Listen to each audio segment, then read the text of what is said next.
Hey, everybody. Welcome back to another episode of Espookys Talk. That's right, guys. Your favorite Espookys podcast is back, and you will never believe where we are.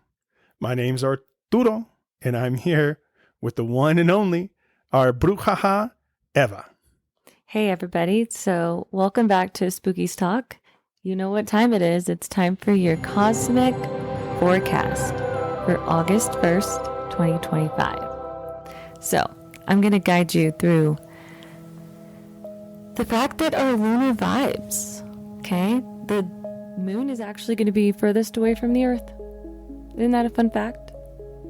So, with that being in mind, it's a perfect time for self-reflection and personal growth. But that's not all, everybody. This also makes you kind of a hermit at home.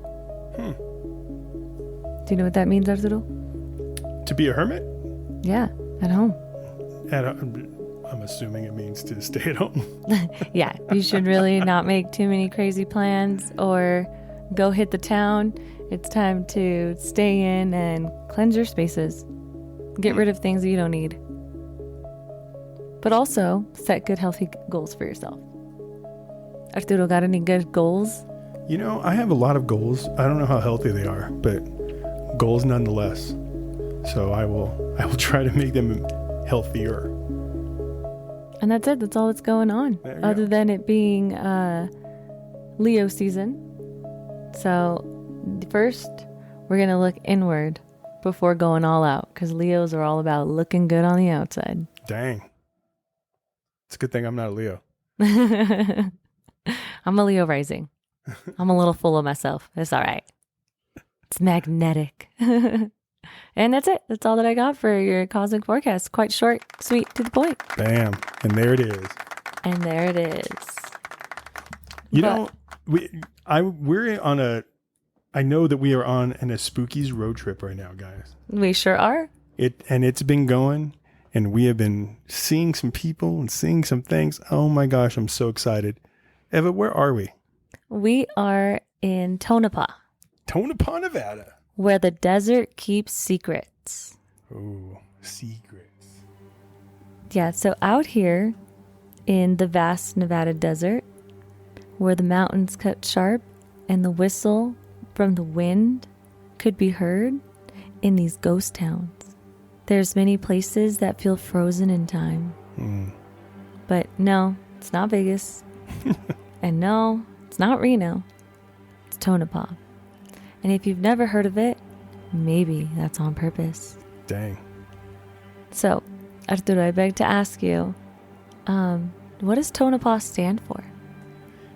You know, I've asked a few people, but the truth of the matter is, I think it's a word that's derived from the Shoshone tribe, which is a Native American tribe, which means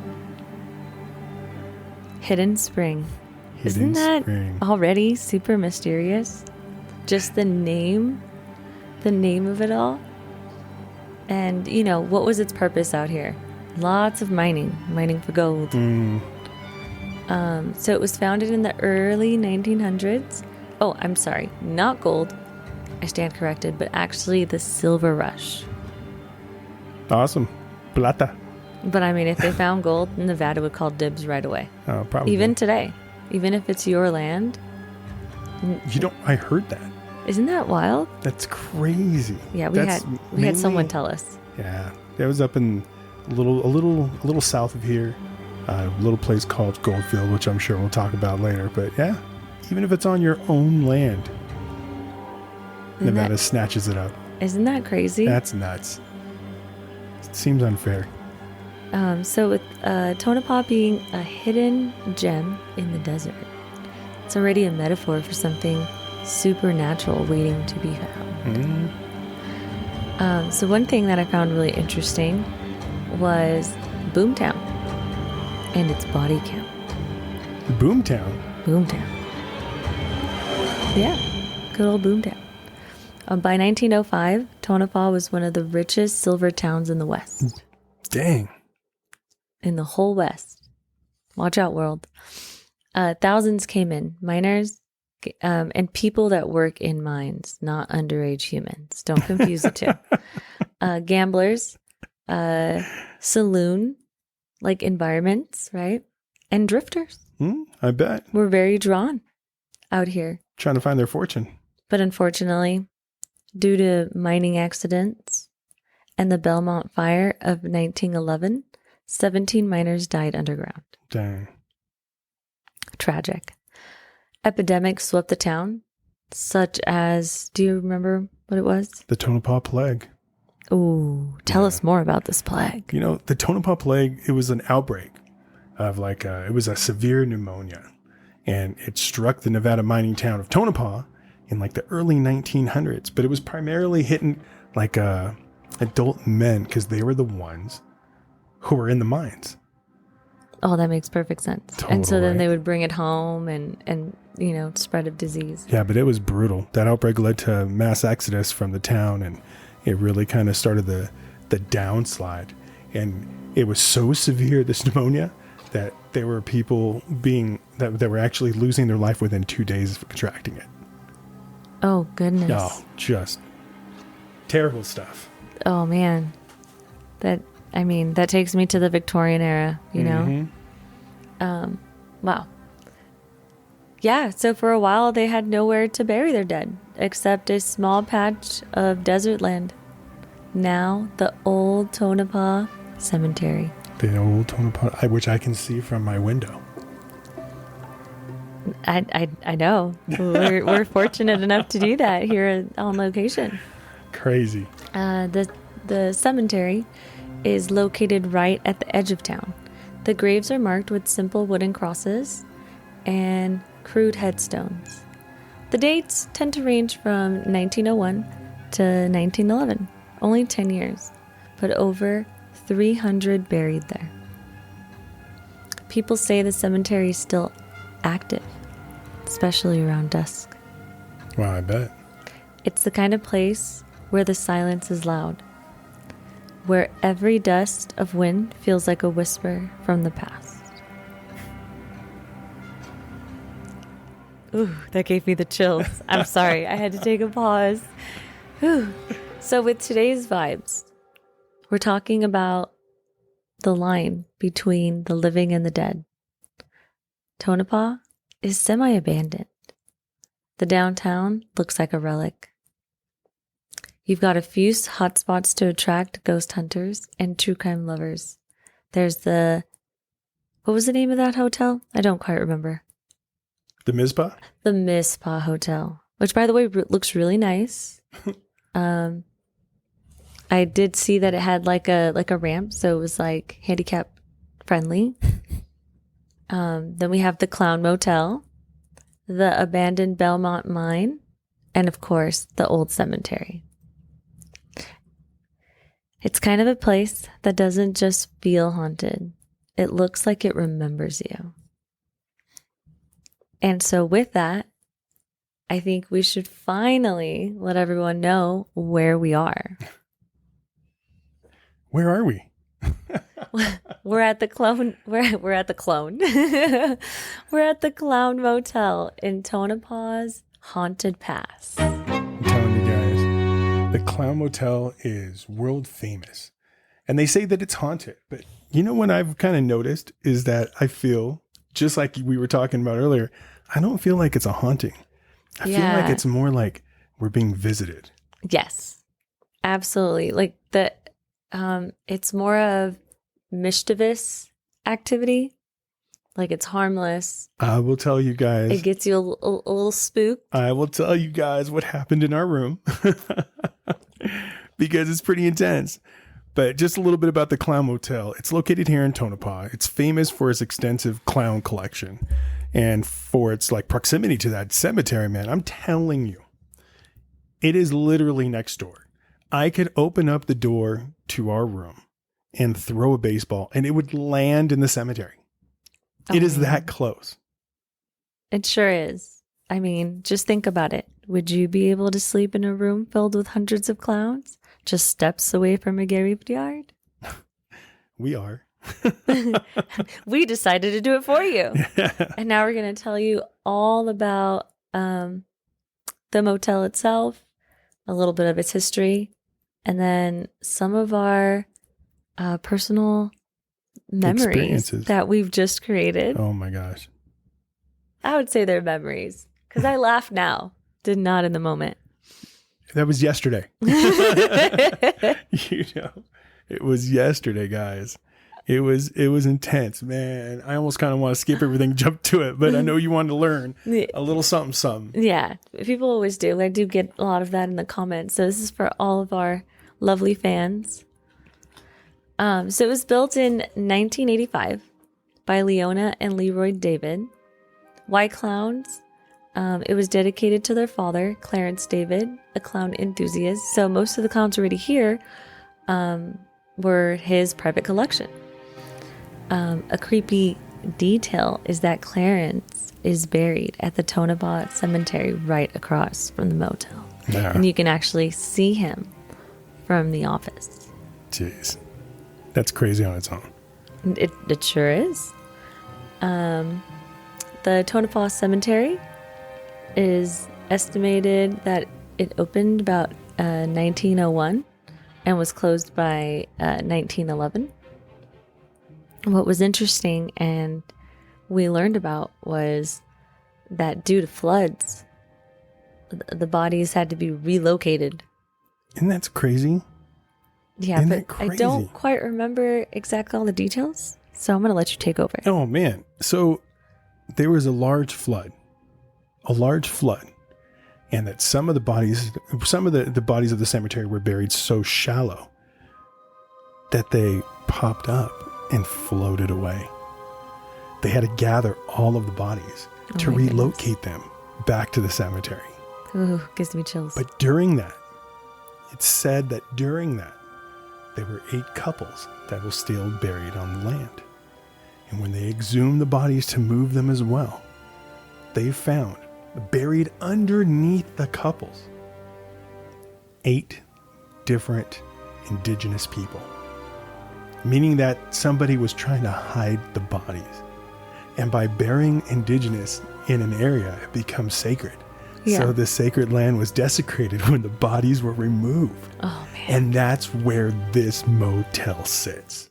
Right. Creepy.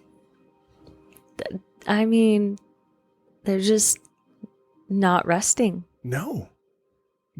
I'd be upset. And they're not frightening me. They're just visiting. It's so strange because I'd be upset. Yeah. But it is what it is. And I just think that it's just, the story is just, I have chills. Just thinking about it. Yeah.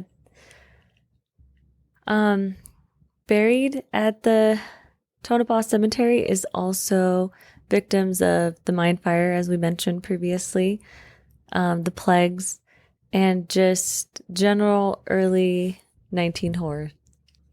Over 300 souls remain. Some say they wander at night. Man. And we've experienced it. We've heard things. And now we're going to be moving into our experiences. Oh my goodness.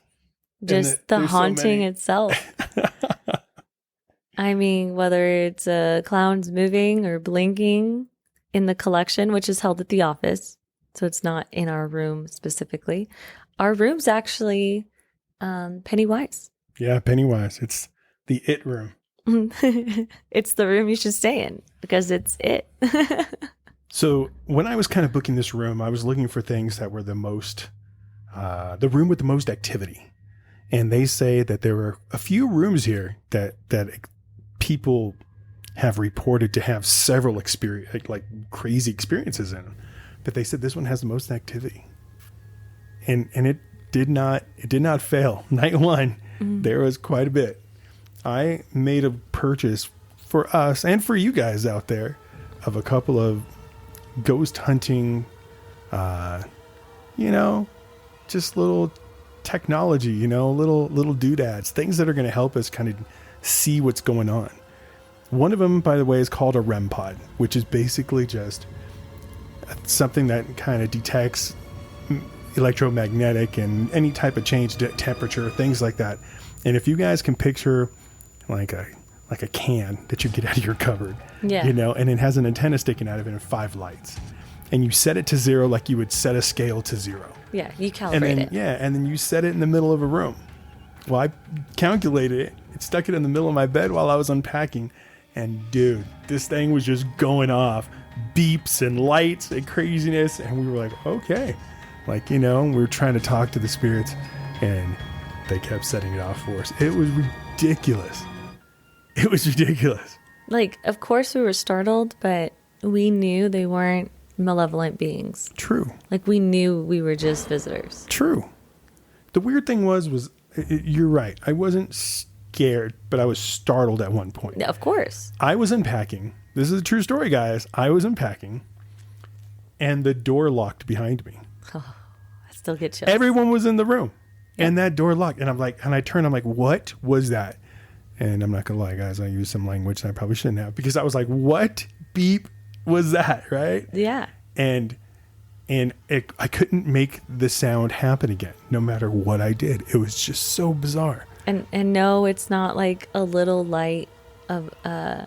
No. It's a deadbolt. It's a straight old 1985 deadbolt. And then just later on, I went back out to the car and come back in. I was locking the door, and you have to, it's not exactly lined up correctly. So you have to pull on the door and hit the deadbolt to make it latch. Yeah. And then I finally recreated the sound. Yeah. It was crazy that whatever it was locked us in. Now, are you doing that to help us out?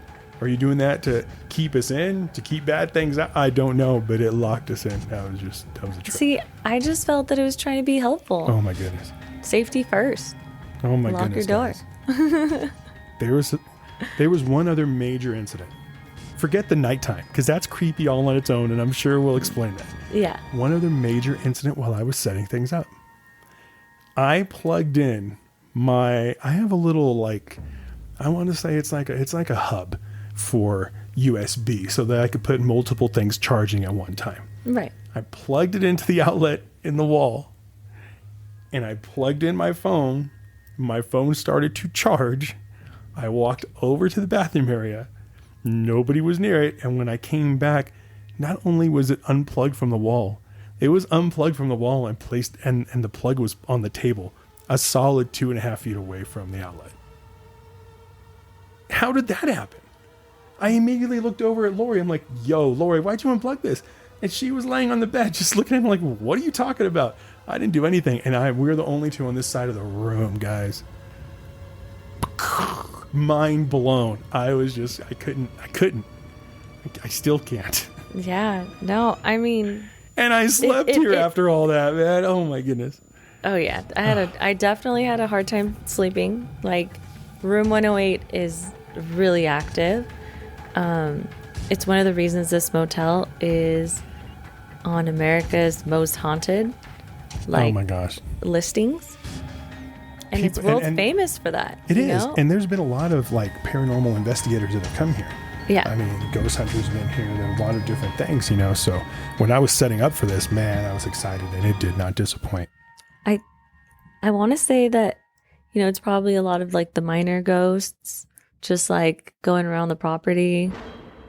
But I will say, during our ghost tour, We had a ghost tour, guys. Miss Wanda showed us room 107, the ultimate fear room, and just whoa. I was super glad we weren't staying there. First off, guys, before she tells you what she experienced, I have Okay. to describe this room to you. Yes, you do. The room, you walk in and it's painted black. And there's a bunch of murals of just gnarly, scary, freaky clowns painted all over the place. The kicker is, they're painted with certain type of paint, and there are black lights in this room. So just their faces, their teeth, their eyes are just glowing everywhere. It is freaking terrifying. Terrifying. I thought that sitting here with it stared at me all night in several different areas was scary enough. That room is terrifying. but nothing compared to what you described to me. Oh, man. Oh, my goodness. All right. Well, if you're not sitting down, I suggest you sit down for this lay one. down, do something. Whew, gotta take a deep breath. So as Miss Wanda goes to tell us more about the room, like how the concept came to be, but also how the mirror that's in the back of the room is a portal for spirits to come visit. Not only that, guys, it's a portal because there are two mirrors back to back because of the two rooms. And guess where we're staying? In the other room, the other side of the portal. Yep. And I kid you not, as soon as she said that, the room became really hazy. It started to get, think of entering a haunted house and they have like the fog machine. It was like that, but thick, like a thick fog out of nowhere. You were so in tune because I felt some things, but for you to not be able to see. Yeah, like I didn't know where you guys were in the room. That's bizarre. I mean, it's not bizarre. It is what it is, but you're just, man. And so at that point I gave up because it wasn't evil. So I didn't fight it. Instead, I was just listening to Miss Wanda continuing to tell us about the portal and how in the back of 107 there's like a tool room. And like so you'll hear a lot of the spirits come and mess with the tools. And things like that. And so I found it really interesting that when we exit the room to go over to the cemetery and have that portion of the tour, that I asked Miss Wanda if that was like a special feature to the room. Yeah. And then she's like, that's interesting. I'm usually the only person who sees that haze, that like little fog rolling in. That was crazy, guys. I didn't see a haze. But the thing is I felt a change in the energy. Yeah. It's really interesting that you saw your gift is so impressive because I felt the energy change. Yeah. And I remember I was taking pictures of all these creepy clowns. Man, I'll post some pictures on our Facebook. You're going to go like, whoa, it was creepy. But I felt an energy and I had to move around the room because I'm not going to lie. I didn't see a haze, guys. I'm not going to say I saw fog like you guys both did, but I couldn't make out some of the ghosts. So I had to move, some of the clowns. So I had to move around the room. Right. But for you to literally not be able to see us, I can't. Yeah, I can't imagine the feeling that it is. It's like I just walked into a thick fog and it was bright. And I was like, no, we were in a dark room with the black light. Like that's a very dark setting. So it was more of like I was really confused. That's crazy. But I knew I wasn't in danger. That's crazy. And so instead I just made sure that I listened to what was going on. And then it started to like lift as soon as our guide was walking towards me, which I thought was so interesting. And, she was telling us that it's her job to ensure that all of the spirits here are benevolent and that, she keeps them at bay, essentially. And she talks to them, which I think is really neat. So talk about like a gifted person talking to, like I said, we're all gifted one way or another. It's just how much are you willing to see? There's a lot of history behind the visitors here because Wanda was telling us about a gentleman who actually lived in the hotel for 16 years and died in one of the rooms. Oh, that's right. That's right. And he was not a fan of every clown. He wasn't a fan of every movie, whatever. But she said that his biggest hatred of all was Chucky. Right. Like Chucky. Come on, guys. I watch a lot of movies. Chucky, the little horror movie doll guy. That doll comes to life because the spirit of a serial killer like trapped in the doll. Whatever. Chucky. So the owners of the Clown Motel thought it would be kind of cool to turn his room that he passed away in into the Chucky room as a joke. Oh my goodness. And she says that spirit is very, very active, very mischievously active because he's not happy. And that's bonkers to me, guys. Yeah. She also mentioned how that particular spirit also will mess with only the adults in the room, not the children. That he was a family man. He had kids of his own. He have kids of his own. And I get that because, you know, like the parents are actively choosing to be there. The children don't have a choice. This place is deep, guys. It is deep. Some of the other stuff that I bought, just so you guys have an idea, a lot of paranormal investigators use cat toys. They're just little balls, and you turn them on, and there's flashing light, and the flashing light is motion activated. You touch it, or you know, move something near it, and the little lights flicker. Right? Right. So I have 15 of those things, and I think we put like 6 or 7 around the room. Right. I woke up. When I sleep, I'm a tosser and a turner and type of thing. You know what I mean? But I usually fall back asleep pretty quickly. I probably woke up 8 times during the course of the night. You know, just because something mysteriously making me wake up. And I know you saw me get water. I did see you. But you gotta tell our listeners what you told me. I still can't believe it. Oh. I still can't believe it. The fact that I woke up like 10 to 20 times, like a ridiculous, every time I woke up, and I know it sounds like I'm exaggerating, but it was close to like 15 times. It's because the energy in the room shifted to where it woke me up. And every time I woke up, one of the cat lights was going on. Every single time.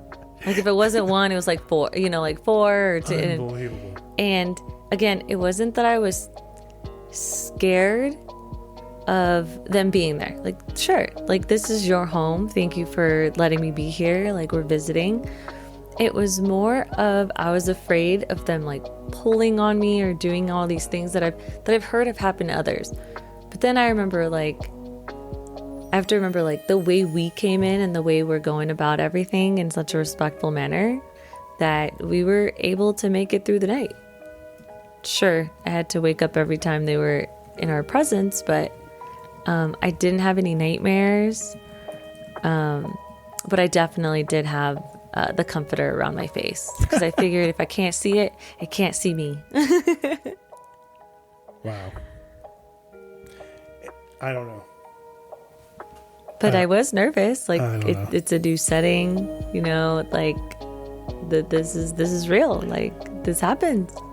This place was okay. So I know from people that I've talked to, and from my own experiences, that there's something out there. Energy's infinite. Right. And that energy, it just, I know it's out there. This has been the most eye-opening experience to where I have witnessed more energy shifts, more physical thing. It unplugged my freaking chargers, guys. Like, you know what I mean? Like just the random, I don't know. I was a believer before, but no doubt. There's no doubt in my mind. Yeah. And the cat toy that like glue the most, that was the most triggered, that would wake me up the most, was the one by the mirror. The portal. And so, of course, this isn't my home or my location. So, although I do have, the ability to close the portal, it's not for me to do. Because I don't know who opened it, any of that. So, we wouldn't want any of that coming back to us. So, sometimes it's better to just deal with it. I guess. During the tour, we also went out into the cemetery. Oh, we sure did. And in the cemetery, there was some energy. That was deep. Our guide, Wanda, when we were in the cemetery, you can tell. You guys ever stand and you're talking to somebody and their kid is yelling at them, so they keep focusing the attention they're trying to carry a conversation with you, but they keep like focusing on their kid for a minute. Like, what? Okay, fine. And then they try to get back to that kind of, you know what I'm talking about? That Right. type of interaction. That's exactly what she was doing with all the voices from the cemetery. It was insane. Yeah, she definitely was. She really was trying to, tell all the stories and stay on our timeline essentially. And it was difficult. And she would tell us, "I'm sorry, it's just they're so active right now." At one point, we were standing by the grave of William A. Big Bill Murphy. Now, William Murphy was a 28-year-old cage operator in the mine when the Belmont mine fire happened. And he was a hero. He pulled people out. And of the, I think 12 or whatever, 14 people he pulled, 9 of them actually survived. He was a hero, but he lost his life in that. He lost his life trying to save other people. And he's buried in the Tonopah cemetery. Right. We were standing there at his grave while Wanda was talking to us. And she was flustered, guys. You could tell she was hearing things. Okay, hold on. And would listen to the voices and all these things. And she slipped up at one point and she said, "Bill says we need to go check out the headstone, the headboard over for the Chinese workers." Yeah. And she said, "Bill said." It was just so whack because she said it so organically. You could tell that that's what she was hearing. Oh my goodness. Chills. It was 90 degrees outside, guys. Chills. Yeah, no, definitely. I think what got me was when I heard like a small girl scream. Oh. And you looked at me. And I looked at you. But then I brushed it off because there were other people visiting They weren't screaming. the cemetery, but they weren't screaming apparently. And then Wanda ended up saying, "Oh, I'm sorry, I thought I just heard someone scream." Yep. And then my face, I could feel it. It was losing color. That really startled me. Guys, I'm telling you, you heard it. She heard. I didn't hear it. There were no. You guys are so in tune. We were, and it was getting to me. It's deep here, guys. But again, I definitely still continue to feel safe. And Safe is a relative term. I don't feel threatened, but I feel uneasy. I don't know if you can. Yeah. Do you know what I'm saying? I don't feel like I'm in danger, but I don't want to say right, but I don't feel normal. Yeah. My senses are just firing. They're firing. Yeah. I would say that my intuition's keeping me safe, but my body is tired because it's it's constantly working, right? That, and it took us 9 hours to get here. You know what I'm saying? And I know that I'm going to continue to keep waking up. Oh man, it's not going to get any easier tonight. No, it's not. And it's funny, guys. We are here, room 108. You guys should check it out. It's freaking awesome. But I'm looking around the room. There are several murals. You can look this up online, guys. Clown Motel, look up the It Room, and there are several murals and paintings and pictures and stuff of clowns on the wall. Yeah. Most of them are Pennywise, but there's a couple of other ones. Anyways, there's a particular picture in between where the two beds are, right above the nightstand, of Pennywise. Freaking me out. The eyes are following me, that kind of thing. And I was telling you the other day, I was there. The eyes freaked me out. I actually moved to a chair against the same wall the painting is so that I could not see the painting. And as soon as I glanced up, of course, one of the mirrors in the room is a perfect direction of that stinking painting. And it's staring at me right now. But it's not normal. It's not like a normal picture that's looking at you. You know what I mean? Every time something is drawing me to that painting. Mm-hmm. It almost like the eyes aren't focused on me. And then when I look, then they focus on me. It's the weirdest sensation.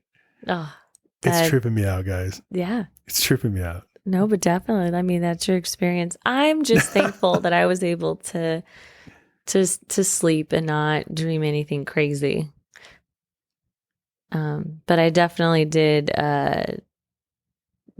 pray at one point because I was having a hard time staying asleep.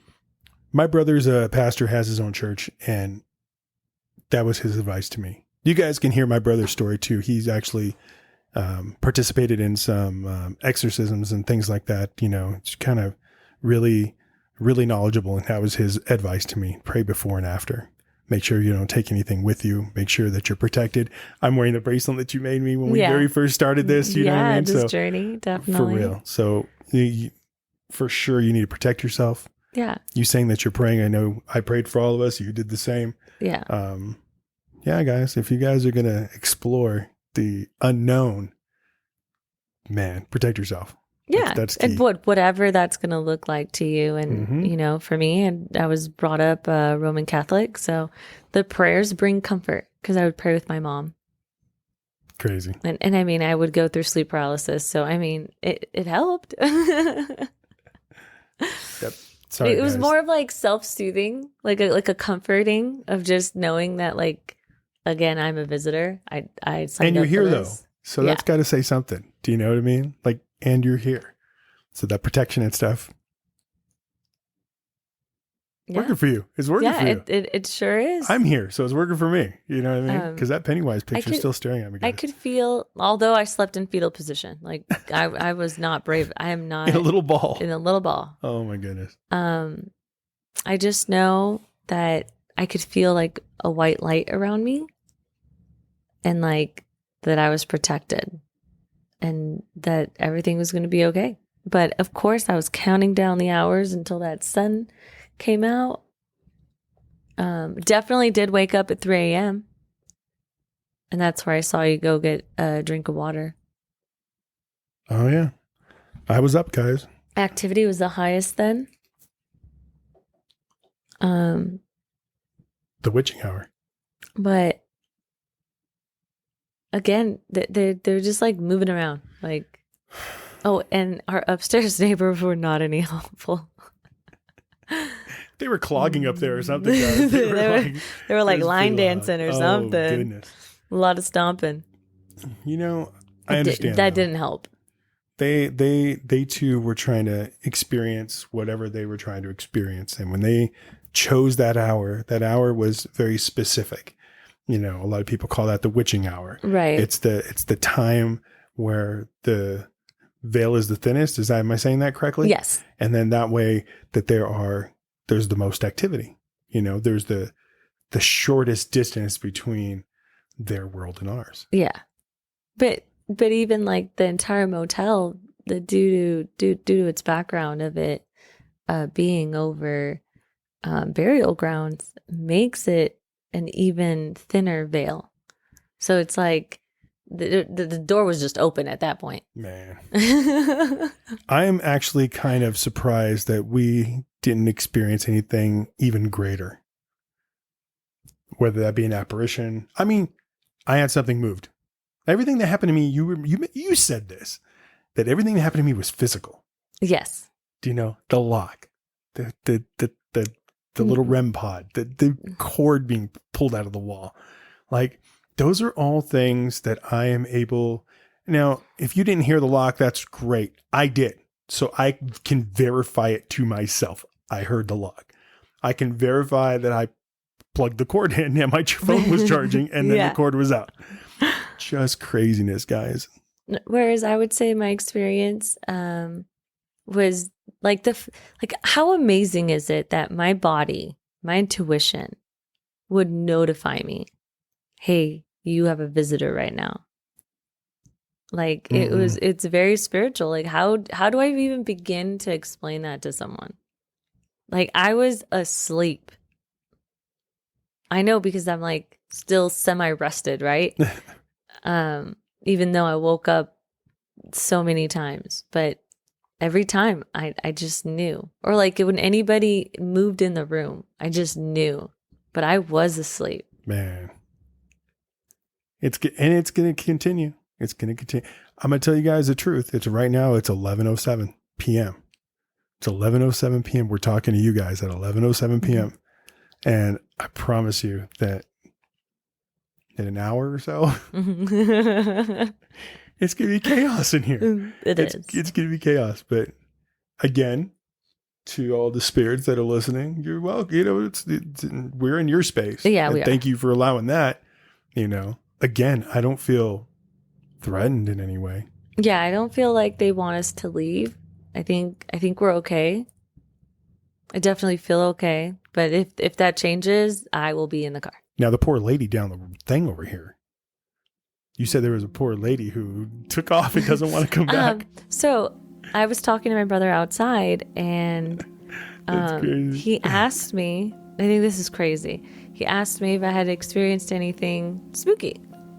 I was like, oh, of course. And so I gave him a rundown because he's my brother. You know, he gets a little preview of before the show, right? And, it's not fair. And I kid you not, the moment he said that, the entire motel, including the lovely sign outside, pitch black. Yep. Like a power surge. It just went out for... It wasn't very long. I want to say it was like 2 seconds. Like it went off and then it came back on. And I was in such disbelief. And then I like even looked at my phone to make sure I was still on the phone call, and then continued talking to him. And I was like, you're not going to believe me, but we just lost power as soon as you said that.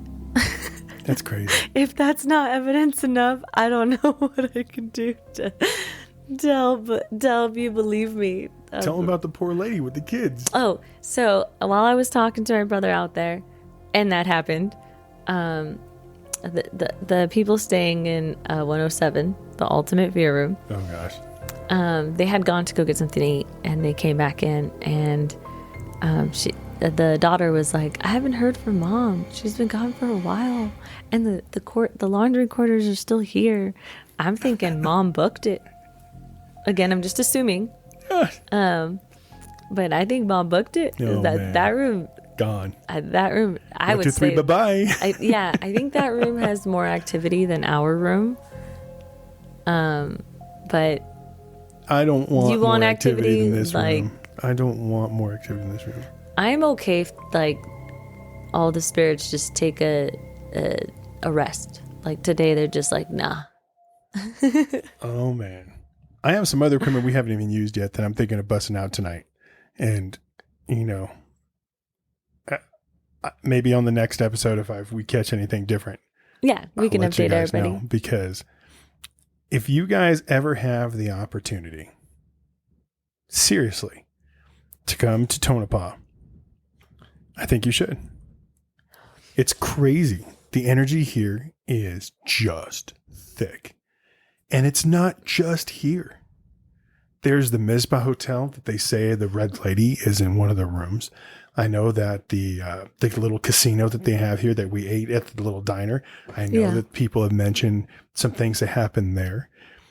Just up the road, there's another city that we will discuss later on called Goldfield. And I know that there's quite a bit of activity there. Like this whole area is just, I think it's so rich in history. Yes. And so rich in, unfortunately, so rich in tragedy and things like that, that there's just a lot of activity here. There's just things that the energy has clung to and is still here. Yeah, no, absolutely. I mean, energy is infinite. And energy is infinite. If it was left in that state, it's going to remain in that state.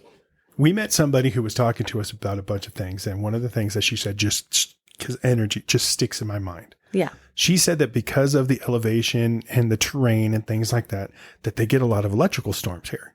And it doesn't always rain, but that the electricity is thick, that it gets so thick that that storms are rolling in and you're hearing the thunder and stuff, that your clothes start to stick to you because of the static electricity and the hairs. And she says, because of that additional added energy, that it's that it's fed off, the spirits feed off of that energy, and that they're more noticeable. Yeah. I can see that. That makes total sense to me. That's crazy. This is crazy. And I mean, I could live here, guys. I don't know Lori wouldn't be happy, but I could live here. I don't know the exact details, but I know quantum physics is trying to make that link. That's crazy. But yeah, those are experiences. And I mean, I definitely invite you that if you have clown phobias, you come face your fears. If you've ever wanted to experience paranormal activity and try to see what I see, you could totally do it. I believe in you, and you would enjoy it. I definitely would say bring like a trusty friend. Don't come on yourself. Don't come by yourself, because right away the mind wants to dismiss what it just saw, or what it just witnessed, and it's nice to share it with a friend and get that validation that like, nah, I heard that. And if you come here or have been here, let us know. I want to hear from you. Those were my experiences. I would love to hear yours. You can always reach out to us by emailing us at Espookys Talk, which is ESPOOKYSTALK@gmail.com. Or there's a link right in our bio where you can just click and tell us your experiences. Because man, I'm a bona fide, solidified believer of whatever's out there. Oh yeah. No, we've definitely had I've had my share of encounters already, and just high energies, and it's a lot. It's a lot. Like, I'm really happy we only decided to do 2 nights. I think 3 nights, and I would have lost my mind. So, wow. I have a surprise for you. No, I'm just kidding. Oh, no. We're staying an additional night. No.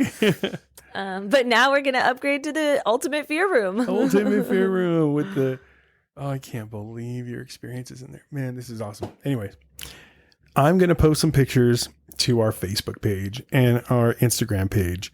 So if you guys have an opportunity, take a look, because it's crazy. It is crazy, but it's fantastic.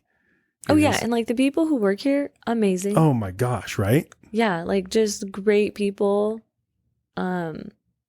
It's very interesting, because I'm like, how are you around this all day, every day? But like, want to talk to the spirits all the time. And I think that's wonderful. Like they found their calling. Yeah. Yeah. Good stuff, guys. Well, I would love to sit here and chop it up some more and tell you all about the lock and everything that freaked me out. But it is that time, guys. It is that time. So tonight, as you lay down for your slumber, be sure to look under your beds. Lock your closets and lock your mirrors. Do you see how important it is now? See, I told you. It's Espookys Talk.